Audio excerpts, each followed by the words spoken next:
जय श्री राधे, जय श्री कृष्ण।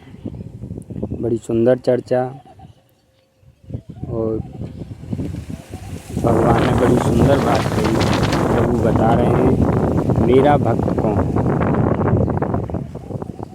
बोले जो संतों का संग करता हो वह मेरा भक्त है। भगवान बोल सकते थे जो मेरी पूजा करे, जो मेरी आरती करे वह मेरा भक्त है, मुझे प्रणाम करे। मैं कहता हूँ को ऐसो उदार जग माही।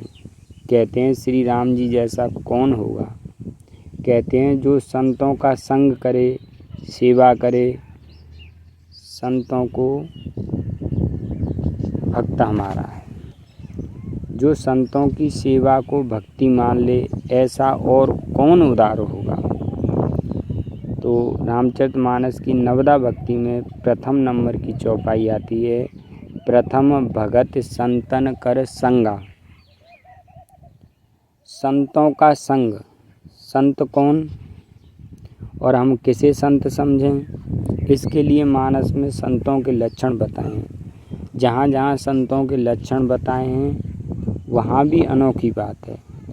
नारद जी ने जब पूछा महाराज आप संतों के वश में रहते हैं, संतों का लक्षण क्या है, तो भगवान ने वहाँ कहा सट विकार जित अनग अकामा और अनग अकिंचन शुच सुख धामा।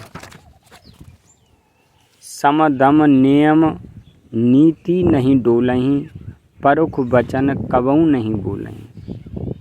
और बड़ी सुंदर एक और चौपाई लिखी, गावहीं सुनहीं सदा मम लीला, हेतु रहित परहित दमशीला।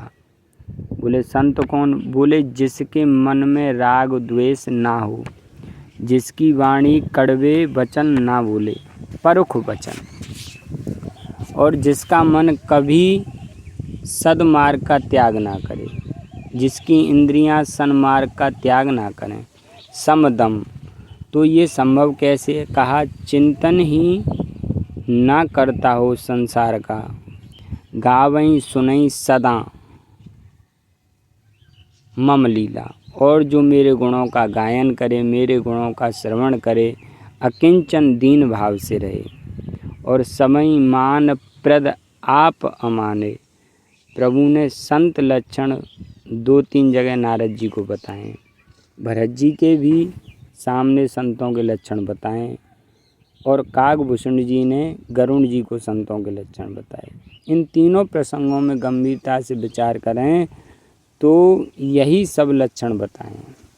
पर उपकार वचन मन काया, संत स्वभाव सहज खगराया।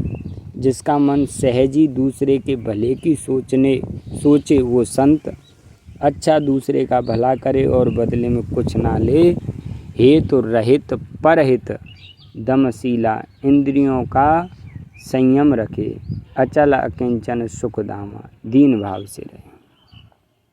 तो ये संतों के लक्षण बताए।